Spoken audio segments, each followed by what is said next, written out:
ഈ ഐസ്ക്രീമിൻ്റെ കോൺ ഉണ്ടാക്കാനേ waffle machine വേണമെന്നല്ലേ എല്ലാവരും വിചാരിക്കുന്നത്. എന്നാലേ നമുക്ക് ദോശച്ചട്ടിയിലും ഇത് ഉണ്ടാക്കിയെടുക്കാം കേട്ടോ. നല്ല അടിപൊളി ക്രിസ്പി ആയിട്ടുള്ള ഐസ്ക്രീം കോണ്. വീട്ടിലെ ഐസ്ക്രീമിൻ്റെ ഫാമിലി പാക്ക് കൊണ്ടുവന്ന സമയത്തെ മക്കൾ ആവശ്യപ്പെട്ടൊരു സംഗതിയായിരുന്നു കേട്ടോ ഈ കോൺ ഉണ്ടാക്കാൻ. ഞാനത് ഏറ്റെടുക്കുകയും ചെയ്തു. പക്ഷേങ്കിൽ 2 ഫ്ലോപ്പ് ആയതിനു ശേഷം കേട്ടോ എനിക്കിത് സക്സസ് ആയി കിട്ടിയത്. എങ്ങനെയാണ് ഞാൻ ചെയ്തത് നോക്കാം. 2 ടേബിൾ സ്പൂൺ പഞ്ചസാര പൊടിച്ചതും 1/4 കപ്പ് മൈദയും കൂടെ തന്നെ 1/4 കപ്പ് പാലും ചേർത്ത് കൊടുക്കാം. ഇതിലേക്ക് ബട്ടർ മെൽറ്റ് ചെയ്തത് നമുക്കൊരു 2 ടേബിൾ സ്പൂണോളം ചേർത്ത് കൊടുക്കാം.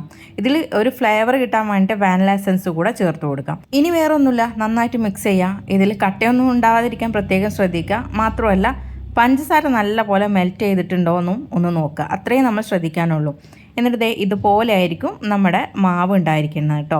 ഇനി നമുക്കിത് എങ്ങനെയാണ് ചുട്ടെടുക്കുന്നതെന്ന് നോക്കാം. ഞാനേ തവ ആദ്യം ഒന്ന് ചൂടാക്കിയതിന് ശേഷം തീ ഓഫ് ചെയ്തു കേട്ടോ. കാരണം ഞാൻ അതിൻ്റെ മുൻപ് കംപ്ലീറ്റ് ഇങ്ങനെ തീയിൽ വെച്ചിട്ടാണ് ചെയ്തിട്ടുണ്ടായിരുന്നത്. പക്ഷേ ഒട്ടും നമുക്കിത് പരത്താൻ പറ്റുന്നുണ്ടായിരുന്നില്ല ആ സമയത്ത്. അപ്പോഴാണ് ഞാൻ ഇങ്ങനെ ചെയ്ത് നോക്കിയത് കേട്ടോ.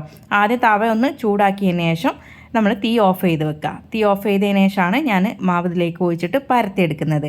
അതിന് ശേഷമാണ് കേട്ടോ തീ ഓണാക്കി കൊടുക്കുന്നത്. ഒട്ടും തവക്ക് ചൂടില്ലെങ്കിലും നമുക്കത് പരത്താൻ പ്രയാസം തന്നെയായിരിക്കും.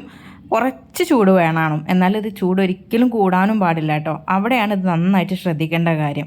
അവിടെ തന്നെയായിരുന്നു എനിക്കിത് ഫ്ലോപ്പായി ഉണ്ടായിരുന്നത് ആദ്യത്തെ 2 അതിന് ശേഷമാണ് എനിക്കിത് സക്സസ് ആയി കിട്ടിയിട്ടുണ്ടായിരുന്നത്. അപ്പോൾ അതൊന്ന് വലിഞ്ഞ് വന്നതിന് ശേഷം നമുക്കിത് തിരിച്ചിടാൻ പറ്റുള്ളൂ. ഇങ്ങനെ നമ്മളിത് 2, 3, 4 പ്രാവശ്യം തിരിച്ചും മറിച്ചും ഇടണം കേട്ടോ. കൂടെ തന്നെ നമ്മൾ തവി കൊണ്ട് ഇതുപോലെ നന്നായിട്ട് പ്രസ് ചെയ്ത് കൊടുക്കുക കേട്ടോ. എന്നാലാണിത് നല്ല പോലെ എല്ലാ ഭാഗവും ക്രിസ്പി ആയിട്ട് നമുക്ക് കിട്ടുകയുള്ളൂ. അപ്പോൾ നിങ്ങൾക്കിത് എത്രത്തോളം തിന്നാക്കി പരത്താൻ പറ്റുമോ അത്രയും ടേസ്റ്റി ആയിരിക്കും കേട്ടോ. ഞാൻ തിരിച്ചും മറിച്ചിട്ട് ഇതുപോലെ നല്ല പോലെ പ്രസ് ചെയ്തിട്ട് പിടിച്ചിട്ട് ഇങ്ങനെ ഞാൻ റെഡിയാക്കി എടുക്കുന്നുണ്ട്. അതിന് ശേഷം നമുക്കിത് ഈ തവയിലിട്ടിട്ട് തന്നെ നല്ല പോലെ ക്രിസ്പി ആക്കരുത്. അങ്ങനെ ആകുമ്പോൾ നമുക്കിത് മടക്കിയെടുക്കാൻ പ്രയാസമായിരിക്കും. അപ്പോൾ കുറച്ചൊരു കുഴവ് ഉണ്ടാവുകയും വേണം. അപ്പോൾ ഈ ഒരു പരുവത്തിൽ നമ്മൾ എടുത്തതിന് ശേഷം നമുക്കിത് കോണിൻ്റെ ഷേപ്പിലാക്കിയിട്ട് മടക്കിയെടുക്കുകയാണ് ചെയ്യാനുള്ളത്. അപ്പോൾ കോണിൻ്റെ ഷേപ്പാക്കി മടക്കിയെടുക്കുന്ന സമയത്ത് ഇതുപോലൊരു കോട്ടൻ്റെ തുണിയിലേക്കോ എന്തിലേക്കെങ്കിലും ഇടുക. കാരണം അത് നമുക്ക് ചൂടിൽ നമുക്കിത് പിടിക്കാൻ കഴിയില്ല. അതുകൊണ്ട് അത് മാത്രം നിങ്ങളൊന്ന് ശ്രദ്ധിക്കുക. ചൂടോടുകൂടി നമുക്ക് കൈക്ക് ഹാൻഡിൽ ചെയ്യാൻ വേണ്ടിയിട്ട് ഇതുപോലൊരു കോട്ടൻ്റെ തുണി വെച്ചിട്ട് ഇതുപോലെ നമ്മൾ അമർത്തി പിടിച്ചു കൊടുക്കുക. അപ്പോൾ അമർത്തി പിടിക്കുമ്പോൾ അത് താനെ അങ്ങ് ഒട്ടി വരും കേട്ടോ. മാത്രമല്ല നല്ല ക്രിസ്പി ആയി വരികയും ചെയ്യും ഇത് തണുക്കുന്ന സമയത്ത്. അപ്പോൾ ഈ ഒരു പരുവത്തിലാണ് നമ്മൾ ഐസ്ക്രീം കോൺ ഉണ്ടാക്കിയെടുക്കുന്നത് കേട്ടോ. സത്യം പറയുകയാണെങ്കിലേ നല്ല അടിപൊളി ടേസ്റ്റ് തന്നെയായിരുന്നു.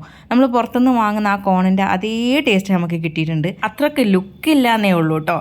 പക്ഷേ ടേസ്റ്റ് അടിപൊളി തന്നെ ആയിരിക്കും. ഞാൻ വീഡിയോയുടെ ലാസ്റ്റ് ഇതിൻ്റെ ആ ക്രഞ്ചിനെസ് എനിക്ക് കാണിച്ചു തരുന്നുണ്ട്. അപ്പോൾ ഞാൻ ഇതിൻ്റെ മുകൾ ഭാഗം ഒന്ന് ചോക്ലേറ്റിൽ കോട്ട് ചെയ്തെടുക്കുന്നുണ്ട്. അപ്പോൾ അതിന് വേണ്ടിയിട്ട് ഞാനിവിടെ ഡാർക്ക് ചോക്ലേറ്റ് ഒന്ന് മെൽറ്റ് ചെയ്ത് എടുത്തിട്ടുണ്ടായിരുന്നു. അതിൽ ജസ്റ്റ് ഒന്ന് ഇതുപോലെ ഒന്ന് ഡിപ്പ് ചെയ്ത് കൊടുക്കുക.